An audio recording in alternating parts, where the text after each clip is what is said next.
This is another episode of the weekly podcast. My guest with me tonight is a therapist out here in New Orleans, Miss Tomeka Jackson. Now, tell the people about yourself a little bit briefly. So my name is Tomeka Jackson. I'm a licensed professional counselor here in New Orleans, in Louisiana. So all of Louisiana, I can see any clients in the state of Louisiana. What else you want to know? I'm a mother of two beautiful. I got a teen and a son in college. hmm In my practice, I see individuals, couples, families, from the ages about 16. I think the oldest I've seen is like 65. Oh, So yeah, so I was raised. You have siblings. I do. I am the oldest daughter of. I have two sisters. hmm I won't tell my age, but I am a native New Orleanian. So I've been here for a while, moved away for a bit, and hmm then decided to come back once I started my family. So, what made you want to become a therapist? Wow, so that's a good question because therapy is something that is pretty new to me. It's my second career. I actually was started school out at Xavier University, hmm so I was a pre med major, and biochem just was not it. So I switched over to sociology and graduated with that degree, and then went on with my life. hmm I landed in the legal field. Did well. I worked on two major cases with the Department of Justice, Katrina case and the BP case. Did that as like in litigation for a while as a supervisor. And then I just wasn't like, you ever been on a job and not fulfilled and felt like you hmm weren't living your purpose? Right. So I had a little bit experience in, in counseling. In my career, I was like in a school, and I was a registrar in a high school when I was living in DC, and I was in the counseling department. I was like, man, this is pretty cool. And I just liked the way that they just lived their life and they were able to help students. Um, and then it just stuck with me for a while, but I was just doing well in my career in the legal field, and Obama became president. And something happened. And I felt like, yes, I can. Yes, I Right. can go back to school. And I went back to school and I went for therapy. It took a minute because I had two little ones. But I finished, and that's what I do now. And I love it. Okay. Yeah. Well, what should people look for in a therapist? That's a good question. So there's a lot of things you should look for in a therapist. The first thing is you should look for someone. I mean, everybody does that whole research, right? You try hmm to see the education, make sure they're licensed, because they're all different type of therapists. So I'm more what you would call maybe a talk therapist. So there are psychologists, there are therapists, there are psychiatrists, there are counselors. So a psychiatrist is someone you would go to. They're more of a medical doctor. So if you need medicine, so you would go to a psychiatrist. And they do a little bit of talk therapy, but not all, especially because psychiatrists are very busy on different things. And then there are a psychologist. They take tests. So if you're looking like for testing or anything like that, and usually and sometimes in autism or different type of diagnosis, you'll go to a psychologist. So what I am is a licensed counselor. So what I do is more talk therapy. So we do a little bit of diagnosis. We do not have the ability. We don't have an MD, so we don't, prescribe meds. hmm So what you should expect is whenever you're looking for a therapist, you're looking for someone to help you through your life situations. So any life changes or any, sometimes they do have those who deal with diagnosis, not something that I do. But if you have any type of mental health diagnosis, it's like schizophrenia, bipolar, anxiety, depression, you would see a therapist for that. But what you should look for, first of all, see how well do they do with what your issues are. hmm So if it's just like stress, anxiety, most therapists do that. But if it's very specific trauma or anything that's dealing with your childhood, you want to look for someone who's experienced in that type of field. But other than that, I'm sorry, you look for, what what it is that you want, because you're really talking about your life, and you're Mm-hmm. talking about some vulnerable moments in your life. You're talking about things that maybe you've never talked to anybody else about. So you find somebody you're comfortable with. So I would start there. So I would say, look, their education, make sure they're licensed, make sure they're board certified. And then, some therapists give you like a 10-minute, 30-minute free consultation. Talk with Mm-hmm. them, see if y'all a good fit. And if it works, You I'd roll say with it. do it. I say do it. And I did therapy like I think twice. Okay. How Yeah, was it? it was interesting Okay. because I don't really like talking to people I don't know like that. But at the same time, it seemed like it could be beneficial. Like if I wanted to keep going and Mm-hmm. doing it, I probably would have worked out. Yeah. So I don't want to pry, but what made you stop? Everything was fixed. I wouldn't say everything fixed. I wouldn't say that. I think it was just the fact of then just paying for it. Like, Mm-hmm. I was just thinking about it's expensive or Yes. too expensive to Yes. deal with right now. So Mm-hmm. that's really was one of the main reasons why. Yeah, it can be very expensive to deal Mm-hmm. with, especially even for actually therapists, because a lot of therapists don't take insurance. Right. And that's like a big thing, because insurance is very difficult for therapists because of we don't get paid a lot on it. Mm-hmm. But there are therapists who take insurance. There are therapists who do private pay. There are therapists who do sliding scales, which you may see they rate and then they offer a lower rate. There are a lot of therapy programs in New Orleans. We are very blessed to have a lot of outlets that offer free or low cost counseling. Mm-hmm. So even if it's something that you can't find on Psychology Today, where you can find most of your therapists, you can go to community centers. You can Google things online where they offer free counseling or low cost counseling, or your insurance may cover it. Or some jobs offer, I don't know if a lot of employees know that, but an employee assistance program with their benefits, Mm-hmm. where you get like a certain amount of days or hours of free counseling. So those are some different options to maybe consider. And I realized that when I was working in Dallas Mm-hmm. that they had that. Yeah. But yeah, out here they don't be doing all that for you. We're getting Right. there. We're getting there. Mental health is finally becoming part of your, I guess, health, overall health. Right. And it's just new to everyone, where they're paying, well, I'm saying there, but I guess the government, people are paying more attention to where your physical and your mental health is just as important as your physical health. So hopefully that changes and it becomes more affordable for everyone. So is that when you feel like you should seek therapy? When? When you feel like you mentally losing it? Ooh, yes. But hopefully before then. Right. And believe it or not, your body gives you signs, right? Sometimes we don't pay attention to them. Stress is sometimes a lot manifested in your body. So even though you may feel like you're losing it, you may have an increased heart rate. You may have ruminating thoughts, or your thoughts are racing. You may not want to do the things that you like to do. Like we kind of experienced that during COVID, right? You might not want to go outside. You might not want to talk. You might not want to hang out. And if you feel like any of those life changes are happening where you're not enjoying life as much, or life is just different than what you expect. Almost the same thing as if you go to a doctor. You're like, wait, I feel a little weird. Right. Yeah. Mm-hmm. That's when you should start. You should think about those early signs. Or you could just be like, you know what? I'm not where I want to be right now. And I don't know what it is. And I'm running into wall after wall, or I'm running into, dead ends. I need to talk to someone. Mm-hmm. I would say that's when you should start. But definitely when you get to that point, oh yeah, that's what we're here for. That's absolutely what we're here for. So do you have more women clients or men clients? It is about equal.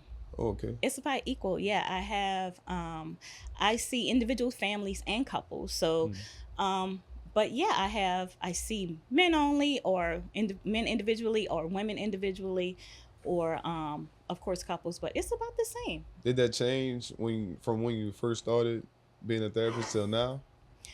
No, it's been consistent. Or just been like a lot of men? It's been consistent. So how it happens sometimes, when you help someone or when they kind of refer you out. So it's been like that's how it's been referred out. Like if I see a male client, then he'll refer Yeah. me out to another male client, or if I see, however it is, a family, they'll refer me out to another, same for a couple. So it's Yeah, that kind makes of been sense. kind of equal like Yeah, that that makes way. sense. That makes a lot of sense. So, do you have how to ask this question to you? Uh oh. Is it difficult putting your personal life aside Mm-hmm. to listen to another person and what they're going through? That's an interesting question. No. It doesn't. No, it is. We're all, therapists are human. Right. We're all Exactly. human, right? And a lot of times it's just how ironic how things happen. Whenever you're going through something, you may get those clients who are going through the same thing you're Mm-hmm. going through. But for me personally, I've been trained, and also, I have other outlets that I can go to where we are not supposed to bring our bias into the session. Yeah. So, you kind of put that aside and you get to know your client. You get to, spend time with them, listen to them with an empathic ear, and, actively listening, like I'm listening to what you're saying and what your goals are, and focus on that. Right. Yeah. Now, after the session, you may have to check yourself. Right. Or even before, check yourself, check your biases, and say, okay, I'm about to see this client. This is why, you got to have the intake forms and everything, and making sure you're a good fit. So that's Mm-hmm. why that whole 30-minute, 10-minute, or whatever it is that, I talked about before you speak to you, that's not just for you to see, is this therapist a good fit for me, but also the therapist see if I'm a good fit for them. That makes sense. So, yeah, so all of that hopefully is fleshed out before you. If you're a good therapist, you do that.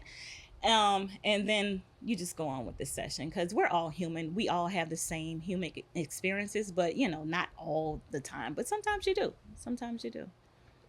And some of those stories that you hear, really, does it affect your personal life, or do you think of some of the things that happen in a session and then bring it to your own personal life? Um, that's a let me break that question down a bit. They are things that, of course, happen in session that are very you think about. Because these are very tough moments for people. Right. And it's very hard sometimes to hear what happens, because it's trauma. Mm-hmm. Sometimes it's trauma. Do I bring it in my daily life? I think about it maybe, but I'm also a professional. So I try to figure out, I take it in, and the humanistic element of it. Mm-hmm. And then I also kind of, as I would tell my clients, kind of process through it.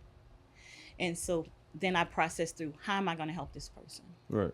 What is the best thing that I can do for them? Because ultimately, I have to live my life, and they go back to that. Mm-hmm. And so even though I'm hearing it and it's affecting me as a human, as a therapist, I'm there to help. So that's how I process it. Okay. That makes sense. Mm-hmm. That seems simple enough. No. It is pretty simple, and it's something that takes practice. That's why sometimes, I'm glad you brought that up, sometimes you hear like barbers or hairdressers, and no shade to them, Yeah. who people say, oh, I'm a therapist. Uh-huh. But there's a lot of information they're taking in, that my concern is, how do you process that out? Right? Because that person is still leaving with that, and then you have it. Like, right. They kind of gave it to you. So you have to know how to do that. And that's the part where it can become overwhelming for someone who doesn't know how to do it. But as a therapist, that's what I personally learned how to do, as a student. Is the first thing I was like, okay, how do I process this information? And you learn how to do that in a way of just so many techniques, but that's why self-care is so important. Right. Yeah. So, what do you have for me? Uh-oh. What do you mean? enough of throwing everything on you. What exactly do you have, question to have for me? Okay, I do. I have a question for you. Okay, so you tell me, what do you think about therapists? What is your opinion on therapists or therapy? I think therapy is just digging deep on where you come from and why you are who you are today. Mm-hmm. Well, that's really good. what I think is just that simple. So do you feel like therapy is beneficial? in Yes, it our can community? be. Do you think it's beneficial? Yes, it can be because people need to understand why they act the way that they do. And a Mm-hmm. lot of people be trying to realize or figure out why they are the way they are. Mm-hmm. And if they figure that out, then what do you think could happen? The world would be a better place if that would happen. Okay. Like what would change? People attitudes. Like I think they'll have Mm-hmm. less chaotic people if you really try to figure out exactly what's wrong with you and not think that nothing's wrong with you. Because Mm-hmm. that's a big problem with a lot of people. A lot of people think nothing's wrong with that. So I'm hearing that if you acknowledge Yes. something, that then you can then work on it. And then once you work on it, then you can be something or do something better. Mm-hmm. Exactly. That's exactly what therapy is. Yeah. Yeah. So it's about accepting, part of it is accepting who you are, Mm-hmm. accepting the situation, accepting the issue, accepting that, man, I'm in a spot where I don't want to be at right now. Yeah. And then maybe accepting that I need help, Right. or acknowledging I need help. And then finding someone to help you. And then once that happens, then you go into life and say, okay, I can do this, and develop a plan, develop some goals, and develop, okay, what it is, and maybe even surpass or exceed those goals, and then create new ones. Mm-hmm. I always like to say this quote. I'm going to say a quote that I like to say from Mother Teresa. If you want to change the world, you start with the family. Uh-huh. And some of us don't know that if we want to change anything, Michael Jackson said a long time ago, it's telling my age, but you start with you, right? You Right. start with you. And so that's the part, exactly what you said. You have to look within yourself and say, okay, what am I contributing to my situation? Mm-hmm. And if I can change, who I am, instead of, because I can't change, we can't change the Can't change situation, people. or we can't change the situation. Mm-hmm. I mean, sometimes when you look at just how everything in life is, sometimes there's a situation around us and we're like, oh my gosh, this is really a lot. This is really overwhelming. Maybe you lost your job. Maybe you just came from a hurricane. Mm-hmm. Maybe your family is not where you want it to be, and you can't change them. Like you say, you can't change people, but you can change. And sometimes that, change that you can create can be modeled, or you can change people's thoughts or change the way they think about you, because that's what a family system is. Once you change, then the system changes within itself. Mm-hmm. Everything affects everything around you. Yep. That makes Exactly. sense. That makes a lot of sense. Uh-huh. So, with people, what advice do you have for people trying to have a healthy relationship with anybody? Let's see. I would say to have, okay, there's so many moving parts to healthy relationship. Because healthy relationships come with a lot of vulnerability, right? Right. So it's a lot of vulnerability. It's a lot of trust. It's a lot of things that are like, and I don't like saying give and take, and I don't like saying compromise. I like to say sacrifice. Mm-hmm.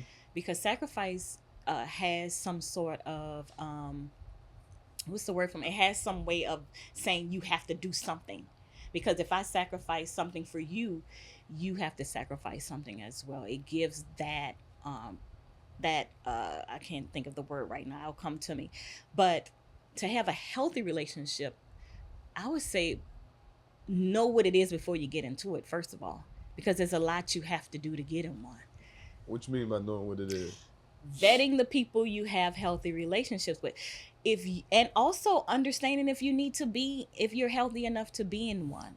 Sometimes we jump into relationships and we're not healthy, and I don't want to say healed all the way. You don't have to be healed all the way, but you got to be healthy. At least got to know, okay, this is what's going on with me. Let me not attract or bring this into my life. Right. So a healthy relationship can mean that I can share information with you. I can share intimacy. I can share conversations. I can trust you. Mm-hmm. I can be able to there's so many things to it, that to be healthy, that you got to make sure it's able to be done with that person, because maybe you got to accept the person for who they are, and accept, okay, I can share or I can trust, but I can't be vulnerable.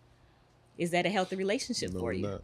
Okay, might be for someone else, but maybe not for you. So you got to be able to vet that person and say, okay, I can do this, but I can't. And if I'm doing this and I can give you this, then I need this. Can you give this to me? Mm-hmm. Are you able to? Are you even capable to do it? A lot of people don't.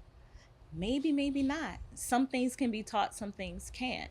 But you have to notice before you jump in. Right. Before you That jump makes into sense. those. Yeah. So healthy relationships are, once you're in them, you can kind of work on it, but it's like anything else in life, right? When anything you love and anything you do requires work. Right. And look, see that face right there. So work Right. is not always like that. Because is this work right now for you? No. Yeah, but it's work. It's good, right? Yeah. So relationship is the same. It should be the same. It's work, but it should You don't feel like good. you're working. Yeah. Feel like you're just coasting. There you go. And so people forget about the part that relationship is work. Mm-hmm. Like anything you do in life, success, anything you tackle in life is work. And so it's no different in a relationship. So that's why it's a lot of moving parts. I'm a couples counselor. So whenever I'm asked that question, it's like, okay, are you in one? Are you not in one? And it's hard to kind of determine what it is because some things have to be repaired. Maybe things, because we learn, I don't know if you saw the movie Inside Out and all that stuff. You talking about the kids movie, right? Yeah, the cartoon. I started watching it with my son. Oh, good. Then I stopped. It's a good movie to watch. And the reason I say because it teaches you a lot. Kids they maybe pick up on it, Yeah. but try to watch it as an adult. There are a lot of things that are formed when you are young, that you remember and you develop. So like relationships are developed or formed, the thought of it when you're young. Your first relationship is with who? Your family.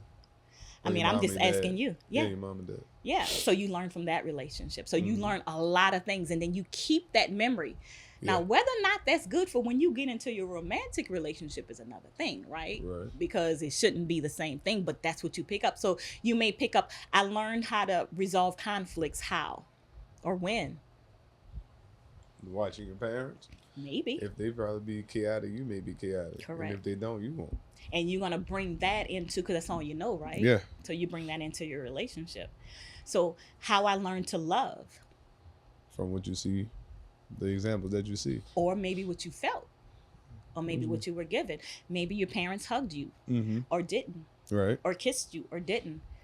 Or acknowledged your accomplishments or didn't. Right. Right?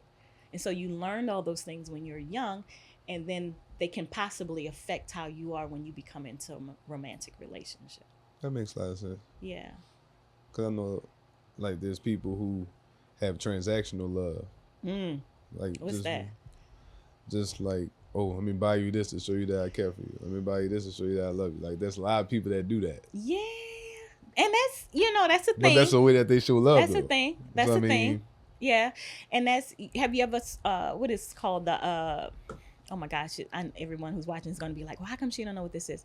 It's called, you take the test and it's like all these acts of love. So like you got like service, acts of service. Love languages. Thank you. So the 5 love languages. So you have acts of service. You may have touch. You may have different things that you feel a love for. Quality time and all that. Right. So that may be for them act of service or gifts. So it may be. But I mean, I'm not going to tell you what's right or wrong. Right. I'm not going to tell you how to feel. But it's more of making sure it works for you. And what works for you may not work for other people. Correct. But do you think that's what starts a lot of the problems in relationships? What do you mean? People having different ways of loving. No. I think we're all individual, we're all unique, and we're all going to have different ways of loving. Now, what I think may start a problem is whether or not it's conditional or unconditional love. So love is unconditional. Right. It doesn't come with conditions. Love should not come with conditions. I knew you were going to say that. True love, the definition of love is unconditional. So the people who say, so you're telling me the people who say they love you but have conditions with the love means they don't love you. Yes. That makes sense. So we change big words, those 4-letter words, right? Love, trust. You earn trust, right? Right. No, you come out trusting. You sure? And if you got as a baby, you come out trusting. Right. Right? You got to. You're dependent. You're dependent until you're not. You come out trusting. You trust that when you get on this road, no one's going to hit you. Mm-hmm. You trust when you go to a restaurant, you're not going to be poisoned. Right. You trust all the time. Right. Why can't you trust with the people's closest to you? Why do they have to earn it? Or why do they say? Do you think that's a way just for people to throw out the fact that they just really don't trust you? So they just use, oh, you got to earn my trust just to say that they don't trust you? That's a lot to unpack. But it can mean a lot of different things because trust and vulnerability are hand in hand. It's the same thing. You have to be vulnerable and to trust, and you have to be vulnerable for someone to trust you, right? That's like when you're going to a hospital, you're very vulnerable because you're hurt, right? And you got to trust that those doctors are going to take care of you. Just like it's vulnerable when you go see a therapist, you got to trust that that therapist is going to take care of you. We're put in relationship vulnerabilities where maybe you lost a job, maybe someone's pregnant. I mean, so many different things could happen in a relationship where you have to be vulnerable. You got to trust that person to be able to have your back, right? Or listen to you. Something as simple as just hear me out. Root for me. Trust me. Right. I got this, right? Maybe you have a mission and goal on your relationship where you're like, another person is like, I don't know. You're like, trust me, I got you. That takes a lot. But that person, well, so you want them to earn that? You shouldn't have to. Right. That should already that part. Be, yeah. Like unconditional. Right. Right, that part. Cause that's just why I'm always be thinking like why people do things like that. But at the same time, if you don't unpack it or let somebody know where you come from and why you are the way you are, that's hard to. That's why you vet them. Yeah. That's why you vet them on those questions. You know, it's cute to say, you know, what perfume or cologne you like and what's your favorite color, what food you like, what restaurant. But let's talk about the real stuff. Yeah, that stuff that don't matter. People always want to talk about the stuff that don't matter. Right. Let's talk about if you will love me unconditionally. Right. Let's talk about if I do this. These are my goals. Will you support me? Right. Will you be there when I not only succeed, but fail? Right. Will you be able to, I don't know, talk about the tough things because life happens, right? We deal with a lot. We deal with grief, whether it's a loss of life, a loss of job, a loss of relationship, whatever. We deal with a lot of things in life. And you want to be able to have someone to be your safe space. Right. And being your safe space means that you're able to trust them, you're able to be vulnerable with them, and you can feel love unconditionally. Because if you don't have those things, then what do you have? Nothing. You said it. Sorry. I don't know if I answered your question. No. You did. Okay. Yeah, you did. Yeah, it's like thinking about just how things played out in my life and all that. It makes a lot of sense. Yeah, and that's why sacrifice is a way better word than compromise, because sacrifice requires love. Right. Right? Vulnerability. Because and sacrifice doesn't mean like a big thing. It could be something I'm sacrificing my time. I know that this person likes football games. I don't like football, but I'm gonna go to the game because they like it. Right. I'm sacrificing maybe my goals, maybe what I want to do in life. I'm sacrificing because that's what relationships are about. They're about sacrificing. Anybody you love. Did I hear you say you're a father? So you sacrifice for your kids all the time, right? Right. Right. Because why? Because I love them. Yeah. That's why. If you didn't love them, would you sacrifice? No. There you go. Because it would be all about me. Uh-oh. Yeah. That part. See what happens? You see how that domino effect happens? Right. Yeah, so that's why you got to make sure when you're talking about relationships, if I'm earning trust, how can I do anything else if I'm earning trust? There's nothing else you are doing. Yeah. If I'm earning trust, I can't love really. So I don't trust that you trust me. Because I don't know if I'm doing showing right, you love right, how you really want it to be. Right. Right. That part. Trusting is like a natural state. I feel that trusting is something that comes with vulnerability that we all have. We all have vulnerability. I think trust is something that life happens to us and then we pick up other experiences with trust. And then it starts to like life. Everything gets a little wonky, a little bit kind of convoluted, like love. Yeah. Makes sense. I've had people tell me that. Like some things you really do just like you have to just leave it up to I trust in what I'm doing and my intentions in it, but what everybody else would do is what they gonna do. You can't really Right. harp on that kind of thing. And that's kind of my solution to things too. Just everybody's different. That's just what you got to deal with. Yep. Nobody's not gonna do the same thing you gonna do. Now we're talking about. You're right about that. So when I'm talking about trust in this context, I'm talking about in intimate relationships. Uh-huh. And these are people who you were talking about being connected with in a safe space. That's way different than people that you're not going to be connected. Because I wouldn't say, because, then there's boundaries and, things with vulnerabilities. I wouldn't say do this with everybody. Right. No. But if you're talking about someone who you're in a relationship with, you're coupling with, yes, it's necessary to be healthy. It's like with your kids. What's necessary for them? Seeing a healthy relationship. With you, with just your relationship. What's necessary for them?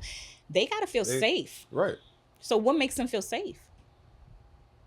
Showing them that they're protecting them, nothing to worry about. What does that look like to them? Does that mean, because safe can mean different things, like women sometimes safe means something different than men. Right. Because I could say for my youngest boy, being safe is just, because it's interesting just paying attention from him being young to like now. It's just like, as long as he know I'm his dad, he's always, no matter where we are, I'm going by my dad. Because I know this where I'm good at. If I don't know nobody else it's around consistent. me. Right. Yeah, it's constant. So I know at any time I can call on him and he's there. Right. How important is that? Very. Yeah, imagine having that in your adult life. Something that's consistent and that's that important that no matter what you do, it's there. Right. What would that feel That's like? what you need. Yeah. That feels like love. Okay. Okay. Right. Ta-da. Okay. That part. And so that's what, whenever you're thinking about, being with somebody in a healthy relationship, those are the things I want you to consider is, okay, can I feel safe? And what does safe mean to me? And what does vulnerability, what does trust mean to me? What does all these things, because those are cute things about, how much money we want to have and what our assets and we want to build. That's fine. And if that's what you want, that's cool. But if you're talking about a healthy relationship where you're connecting emotionally as human beings, those are just basic things, right? So I always go back to when people have kids, like, what is your relationship with your kids? What do you want? What do you think they want? What do you want them to feel? And those are usually similar to what you want in a relationship. Of course, it's a little bit different when you talk about romantic part of it and intimacy. But as far as just the basics, I think we miss that. I think we miss the basics. Because people don't worry about the basics no more. No, we weren't about what you look like. Yeah. Yeah. And where we gonna go? Like. What trip we going on this week? Yeah. Because that's the easy stuff, right? Yeah, because that's the stuff that don't matter. It doesn't matter until, it does. Until it does. Until life happens. And then you're like, whoa, wait. Where's this stuff to help us get through this? That makes sense. Anything else you want to ask me? No. I don't have anything else. I mean, you shared a lot, and I don't have anything else to ask because you asked some really good questions about couples. I could talk about couples all day. That's just like my passion.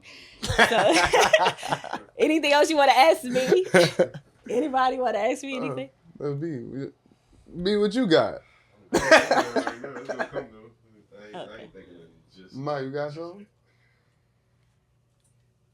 Do you believe it's important to focus on a connection with the person that you're into or want to be involved with? Absolutely. Did you finish the question? Yeah, in a sense. Okay, I didn't mean to interrupt you. No, you're good. Because once you say connected, I was done. Yes, absolutely. When you talk about the basics, I think that's a part of the basics. Yes, connection. So all of this is to develop connection. So there's something called attachment theory, right? Okay. And so if you heard, you may not, I don't know if y'all heard this story before, but mothers may have heard this story. There was a study done a while ago where they took, I forget, I think it was in Europe. Please don't let me get this wrong. Where they take, it's so important now that when you have a baby, you know, they give it to the mother, the father, and they put them on their body. Do you know why that happens? Wow. They need to smell your scent first. Yeah, but what happens when they smell it, since something in their brain forms Right. that develops this attachment, and it's essential. So it's called I thought it was just skin to skin something contact. to thrive. So there's a test that they do to babies to see if they thrive. So that's part of it. That's why now I think they don't even have nurseries anymore. I think now when you have a baby, the baby's in the room. It's called a failure to thrive. So what happened was they took the babies, they had all these mothers who had babies, and the mothers either didn't want the child or the baby passed away. And some of those babies didn't survive because they weren't with the mother. So that attachment that you have and connection is so important. So the things that we're talking about, trust, vulnerability, those things are to develop a connection as human beings. So you get that hopefully when you're a child. And so when you are connecting to someone, you're trying to make that same kind of connection, but in a different way to the person that you want to be, who's very a stranger, really. Right. They're not someone that you know. So it's something that you have to do to make sure that, okay, let me make sure that this person, I can trust them. Because just like I said before, when you're an infant, you come out this word dependent. You're vulnerable. You got to trust. You don't know that's what it is, but that's why children may or may not, usually they model their parents. They know more about their parents than their parents know about them. Because they pay attention like that. They paying it because they're so very dependent. I tell my mama that all the time. Like, I'll be like, bro, can't nobody, not a soul can read you like I can read you. Yeah, they're very dependent. And you can tell sometimes when kids, because as soon as you say something, when kids, they go to school, they can do like this. They look at their parents like this. When they say something, they go, well, what are their reaction? What are they going to do? Okay, am I in trouble when I get home? Right. Was that a good I thing? told myself a couple times just with the relationship me and mom have, I caught myself doing things that she would do. Because I'm so used to seeing her operate like that, and that's just how it just rolled off me like that, because I seen it all the time. Right. So that connection develops when you're young. So when you're talking about being with someone who is like a connection to you, you're going to live with, you're going to share life with, do you need a connection? Absolutely. Yes, Right. because life. Outside of the relationship. It be lifing. And when you are, and so what I find in couples when they don't have a connection, they go to what they know. They separate. They try to solve things individually.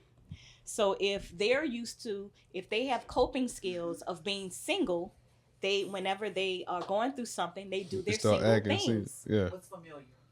What's familiar? And what works. So if you're used to being single and you say you're going through something, you may say, I need to go sit down by myself and go watch football or play games, or I'm saying what a man might say. A woman may say, I need to go hang out with my girls. I need to go to brunch, or saying what a woman might say. Right. Are y'all connecting? No. You're handling it by yourself. He's handling it by himself. And then what you do? You never talk about it. Yeah. So then when you have an issue with the other person, you never have the practice of talking about things. Because you already done things. Because you talking to him, y'all talking to y'all friend. She's talking to her friend. Yeah. And then not only that, you developed relationships outside of your relationship. Right. And that's So what you always think they gonna recipe do? for disaster. So you never had a connected relationship of, when I'm vulnerable, I'm used to talking to this person because I can talk to this person about this, and then I can go to that person because everybody got that, right? And I go to that person, talk about that, and then I go to that person, talk about that. But I'm not really going to be vulnerable because I can only give them little bits, Right. right? And then the other person is doing the same thing. But no one's giving them, y'all not giving each other. Does that make sense? Yeah, because a little bit you give people may just be enough for you to feel like they're on your side. And they gonna for you to be side okay. with you. Right. For you to feel good, and you like, ooh, Right. I feel better. Instead of really. But that issue's still there. Mm-hmm. So, and then life really happens. Maybe it's something where you can't go outside. You can't get away from home. You can't get past it. And then what do? Well, you never had to practice. That person is, you ran out of people to kind of talk about, because now you're talking about you and connection. Like, I need somebody to connect with me. That's a hard thing to go through when you haven't developed it, because you're like, okay, can this person do it? And they may not be good at it because you never practiced it. Right. That's why you go to therapy. That's why you practice it, and you try to see you got to see what you got. So that's why I always say, married people, I treat when you're married, I treat you different because I'm harder on you. But when you're not, I treat you different because I'm like, we gonna vet to see if you could do this. Because if not, I'm gonna tell you, I don't know if you could. That y'all should get married because this was gonna happen. It's gonna be 10 times worse when you get married. But if you're married, I'm trying to make it work. Right. It may or may not. I've had good success rates. I hope still. But it's hard.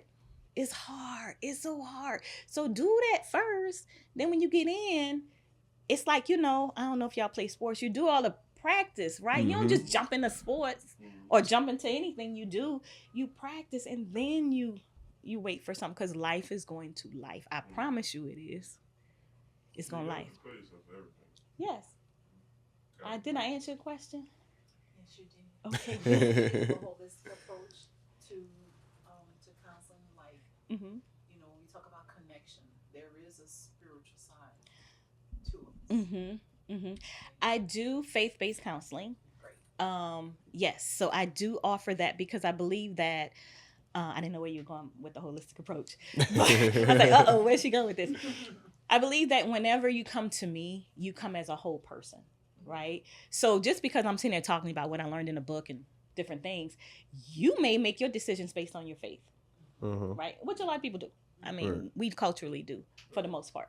So I'm not trying to convert you in any religion or anything like that. It's more of, there's some studies done that whatever your relationships are with, I'm going to say God, or whoever you believe, it's usually a direct correlation on how you are relational. So if you feel like God abandoned you, feel like God is this or this, that, and the other, then that's how you are in your relationships. And that's something you need to work out. Right. So usually if you have something that you haven't worked out there, it's showing manifesting down here. Right. Or how you make decisions. I'm like, okay, so how do you make decisions? Do you pray? Do you do this? Do you do that? And then if that's what it is, then I ask you why you pray. What are you praying about? There's a whole bunch of questions that go behind that, right? Right? There's a million questions on seeing how you feel about your faith. Because everybody's different. Everybody has a different way they approach how they make decisions. So I do include the whole being. Like I told you, you're the expert. So I'm just looking at what makes you tick. I feel like whenever I do it, I'm like NCIS, like I'm like, okay, what makes you tick? You said this though, then why did you do that? Okay, you did this. That didn't make any sense because last week you told me this. Right. So why did you do that? And then you have to go, I don't know why I did that. Okay, I know why you did that because when you were little, this happened here. So it's all of that. So I know this question is asked a lot, but no, I don't give advice. I listen. I believe you're the expert, and then I take what you tell me and try to figure out what's the best way to get you to your goals based on what you say. That was essentially what my first session was. Right. That was the whole Good. thing. Good. Almost exactly. She was just like listening. She's like, I'm gonna just be writing stuff down. I'm gonna pop in. I'm gonna say this, say that. I'll say something. She's like, it makes sense why you did this because you got this, that, and it just went right back to writing. And just kept doing it the whole time. Yeah. Yep. But most of the time, be from like past trauma, though, right? Absolutely. The decisions people make, I ain't get that far yet. Yeah, trauma. Unfortunately, in our community, we have trauma just because we're Black. Let's just Right. be honest. We walk out the door, there's trauma. Yeah. We wake up, there's trauma. When we go to bed, there's trauma. I don't even watch the news because there's trauma watching the news for me. But relatively speaking. But we deal with a lot of trauma that is not even addressed. Yeah, trauma has, and I don't want to say trauma as in water it down because there's some real trauma that people deal with, sexual, physical, abuse. Yeah. So trauma is a part of somehow how we make decisions. Maybe sometimes we created survival techniques that are not really good, healthy coping skills, but more of a way to get out of a situation, but we keep it because we don't know any other way, and it works. Kinda. Not really. It's right. It's like, Yeah. yeah, and we work it till we work it. and then we're afraid to try something else because of the fear of the unknown. So The fear that's of the why I unknown. always Fear of have, the unknown. yeah, that is a real thing. Yeah. That's a real thing. So if that's why it's always courage to be vulnerable. It's always courage to try something new. It's always courage to ask for help, because that's saying, hey, I don't know something. And that's a part of maybe unlearning some things you thought were good for us. Yes. And you necessarily wasn't. So you have to Absolutely. learn it a different way now. Oh yeah. That's more positive. That's gonna give us a different outlook, a different perspective. Correct. Because I had to unlearn a lot of things Yeah, and that we thought were okay. and unlearning is not an easy thing to do. No. Because when you learn something, your brain takes 7 seconds, to have something happen, like a smell or an incident. And already, if you have a solution, you're already there, right? Like, imagine if you smell a certain scent, a certain flower, a certain thing, your brain is already going to take you somewhere. Like, if you got something, your mama perfume or a flower or the way something looks, or you may see a tragedy and you're like, oh, it'll take 7 seconds. So to get your brain to unlearn, you have to stop it, create something new, and make it something different. I'm sorry. But yeah. Good point. Thank you. Yeah, sure. But I have Miss Tomeka's how to register. Just in case you want a therapy session, I have the link to register to set up a conference or a meeting with Miss Tomeka in the description below. And this is another episode. So make sure you like, comment, subscribe, remain open, vulnerable, and honest, and tune in next week. And this is the weekly podcast. Be sure to like, comment, and subscribe. Tune in next week.